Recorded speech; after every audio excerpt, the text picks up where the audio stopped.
Oh my god. I actually did it. I got all 7 Chaos Emeralds. I can play as Super Sonic now. What do you mean there are 14 Emeralds now?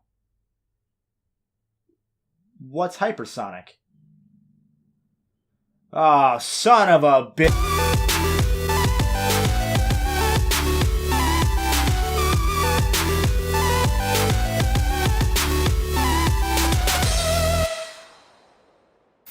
Hey everybody, welcome back to the Golden Bolt. Today we're gonna finish our Sonic Genesis Marathon with Sonic 3 and Knuckles. Where do you go after creating 2 massive back-to-back successes? Well, obviously you go and change everything, right? In what would later become known as a Sonic Team Special, STI and Sonic Team decided at first that they wanted to make Sonic 3 a radically different game for no particular reason. An isometric 3D game similar to what ended up becoming Sonic 3D Blast. Unlike the Sonic Team Special, they didn't stick with this random idea, realizing that it was kinda stupid to fix what wasn't broken. So instead, again led by Naka and Yasuhara, the team worked to refine the gameplay of Sonic even further and create the ultimate Sonic game, something far bigger than either of the previous 2 outings. They planned this massive blow-off to the Sonic trilogy, but development costs piled up and there was no way to fit all that was planned onto a single cartridge without blowing the budget even more. So they figured out a way to split the game in 2, releasing Sonic 3 in February of 1994 and releasing the second half as Sonic and Knuckles in October of that same year. The Sonic and Knuckles cartridge is actually pretty unique in that if you open the top, there's a slot where you can lock in another Sega Genesis game. For most games when you lock it in, it'll just give you a randomized special stage from Sonic 3, but if you put in Sonic 2, you can play as Knuckles in Sonic 2's stages. However, this was made for one game and one game only, and that is Sonic 3, so if you lock the games in as so, I'm going to try not to break it here, you get the complete version of Sonic 3 as it was intended on one cartridge, Sonic 3 and Knuckles. Before we continue, let's address the elephant in the room. Sonic 3's soundtrack was composed in part by Michael Jackson. The King of Pop, being a fan of the Blue Hedgehog, offered to compose Sonic 3, and you just don't turn down that kind of offer. He worked with his production crew for about a month on the music for significant chunks of the game. According to some on his production team, he wasn't satisfied at all with how it sounded when compressed to fit on a Genesis cartridge. However, in the summer of 1993, Jackson was brought into a public lawsuit over child molestation charges. For one or both of these reasons, Jackson's name was never attached publicly to the project. The rest of his team was credited for their contributions, however, as well as a composer who was tasked with replacing any sign of Jackson in the game's music. According to Sega, depending on who you ask, either Jackson never had any involvement or everything was replaced from scratch. But the people who worked with Jackson and the replacement composer insist that most of Jackson's work made it into the game. Either way, it's a neat little tidbit in gaming history, that's for sure. Third verse, same as well, no it's not, it's kinda different. Remember how we destroyed the Death Egg at the end of Sonic 2? Well, this game takes place immediately after that, with Sonic and Tails flying over to the crash site on the mysterious Angel Island. Sonic bumps into this new red echidna named Knuckles, who is somehow strong enough to knock Sonic out of his super state. And that is the strongest we will ever see Knuckles be. That's his peak. He peaked right there in his first 3 seconds. Knuckles then steals the Chaos Emeralds, seemingly working as Eggman's minion here. The adventure in Sonic 3 focuses on reclaiming the Chaos Emeralds, getting past Knuckles, and stopping Eggman from repairing the Death Egg, which they do, and the Death Egg crashes somewhere else on Angel Island. This is where the Sonic and Knuckles portion of the story starts, with Sonic and Tails continuing their push to stop Robotnik. Eventually, at Hidden Palace Zone, Sonic fights and defeats Knuckles, and Eggman reveals the endgame to his plan. Eggman steals the Master Emerald, the gem Knuckles had been guarding with his life, which gives Angel Island its power. Knuckles realizes he's been duped, tricked by Eggman into thinking that Sonic was the one that was going to steal the emerald. So Knuckles teams up with Sonic and Tails, taking them to a teleporter disguised sanctuary, the location of the Death Egg's new launch base. Sonic enters the Death Egg, destroys it from the inside, and then transforms into Super Sonic and fights Eggman one final time in space. If you got all the Chaos Emeralds, that is. If you didn't, the game just ends. That's not all though, as Knuckles has his own storyline too when you choose him, acting as an epilogue to Sonic's story. I didn't record much of this, but it's a nice little bonus that encourages a second playthrough. This is the first time in the Sonic series where we see a concerted effort at storytelling, and while I'm not going to rate it just to be fair to the previous 2 games, this really works, and it works well enough that I don't think Sonic games have ever reached this peak narratively again. I'm sure that's going to sound stupid to some of you Sonic fans out there, but Sonic 3 and Knuckles is subtle. It doesn't go above and beyond to try to be deep, you see the story progress from within the levels. When I'm in Lava Reef and I see the Death Egg protruding out of the caverns, holy shit, that's menacing. I did that. It's not the moon being blown up, it's not a time paradox or 7, it's tangible evidence that I as a player had an impact on this world. I didn't expect this, it just works. Let's just get this out of the way. Sonic 3 and Knuckles has the best core gameplay of the 2D Sonic games, not just on the Genesis, period. One could also argue that it has the best core gameplay of the entire Sonic franchise, but I'm not going to count my flickies before they hatch. Take everything I said about Sonic 2's mechanics and throw in tons of small but incredibly significant improvements, and that's Sonic 3. For example, you now have some form of defense in midair with Sonic's new Insta-Shield. By pressing the jump button again in midair, Sonic will spin, creating a little air shield thing to block projectiles or damage enemies. I didn't mention this in my Sonic 1 or Sonic 2 reviews for a reason, and that's because this has been a persistent problem that I don't ever think about until I get to Sonic 3. All the time I would get hit in midair because all I can do is land and hope I land safely. Now I at least have a chance, and this move empowers me. It pushes me to take risks, to play faster, and it makes the hits that I take feel more warranted as a result. This is complemented by what I feel is slightly more fair enemy placement and much more fair enemy design. Now that I have the Insta-Shield, I don't really have any specific complaints about enemies. However, Sonic can't use the Insta-Shield all the time, as it goes inactive if he has any power-up at all, be it Super Sonic, an invincibility power-up, or any of the 3 new elemental shields. And these are what really take Sonic 3 above and beyond. Sprinkled throughout the levels are these 3 special shields, water, fire, and thunder. Shouldn't it be electricity since, thunder it's not a lightning bolt? Each one has a unique mid-air attack to replace the Insta-Shield and a passive ability. For example, with the water shield, you can bounce on the ground to try and reach areas that were previously too high up for Sonic, and he can also breathe underwater forever, so you don't have to worry about the fire shield gives you a mid-air boost, sort of like a non-homing attack, and it makes you immune to fire. The thunder shield gives you a sweet double jump and attracts rings to you like a magnet. These all add an incredible variety to the gameplay possibilities and encourage exploring even more than either of the previous 2 games. While Tails and Knuckles can use the elemental shields, they can't use Sonic's Insta-Shield. Instead, each has his own unique ability. Tails can now fly because for some reason he couldn't in Sonic 2, and this makes him the game's easy mode. Knuckles can go through the air and climb up walls by manipulating air currents under his dreadlocks. To counteract this, Knuckles has the lowest jump of the 3. Each character has secrets hidden for him, unique paths, the works. It's wonderful. Special stages return, but yet again they're totally different, both in terms of their gameplay and how to access them. You take control of your character of choice in these 3D mini-globes, and your goal is to run through all of the blue spheres.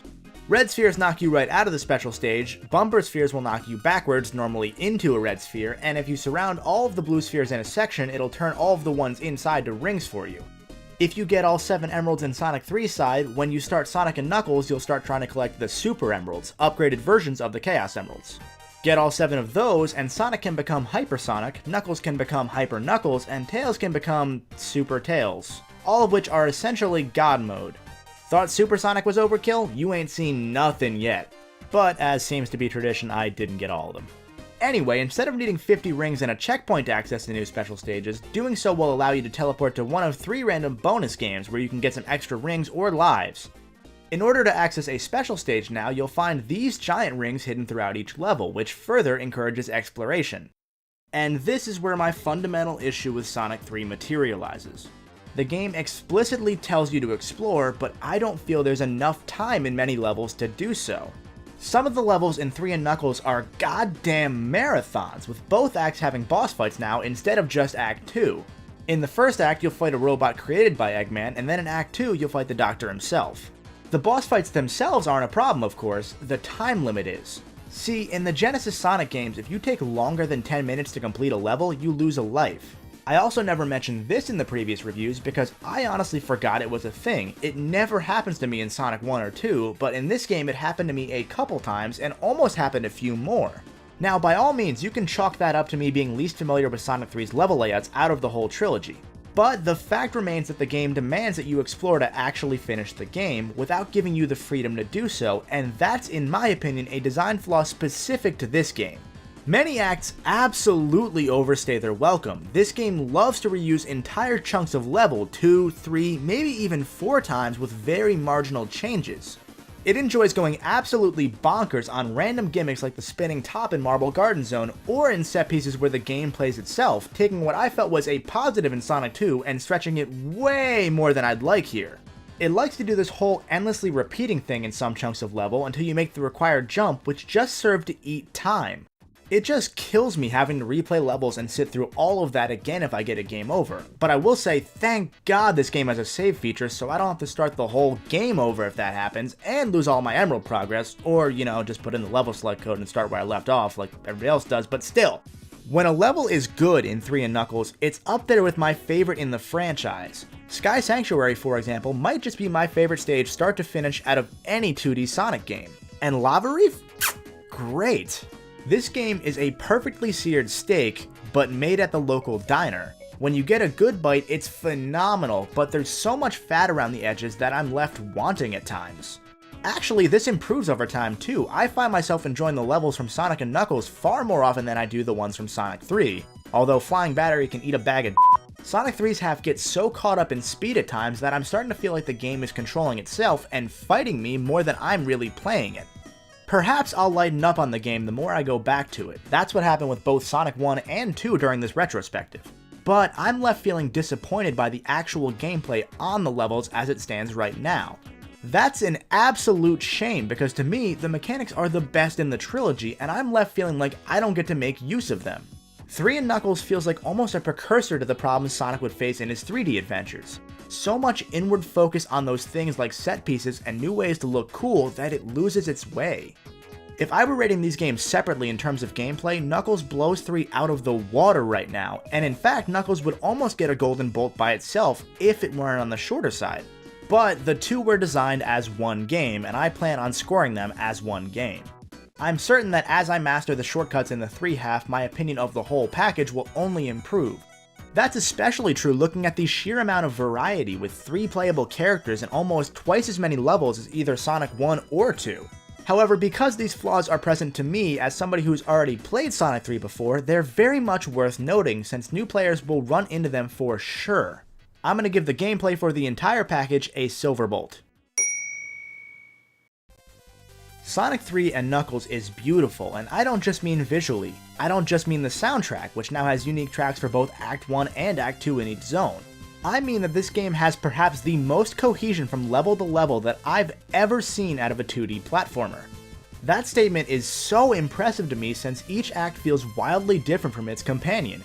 Between or during acts, there's usually a harsh transition. Angel Island is set on fire by Eggman's robots, for example. This makes every single act feel super distinct. I may not be a big fan of Sandopolis because it goes on for centuries, but I absolutely love seeing the level backgrounds go from well lit to pitch black over time. Even better, the levels themselves actually transition from one to the next. Whereas in Sonic 1 and 2, when you finish an act, it just cut right to the next level, in Sonic 3 and Knuckles, one level starts right where you just ended. It makes the whole world feel real and significant. Even between zones, the game gives you a transition scene, such as when Sonic is knocked down a waterfall to transition from Angel Island to Hydrocity, and it's amazing. And yes, I just pronounced it Hydrocity. Not Hydrocity, not Hydro City, I'm gonna be different. This gets better and better as the game goes on, and in fact, I feel that Sonic & Knuckles in particular has some of the best thematic design of any game ever. Each act and each zone, both in its foreground and its background, both visually and its music, feels like a natural progression from the last, a perfect escalation. The game tells its story without saying a word, without a single text box, and yet I was totally engrossed every step of the way. I'm amazed, absolutely amazed that this exists. It's perfect, and I do not just throw around the word perfect.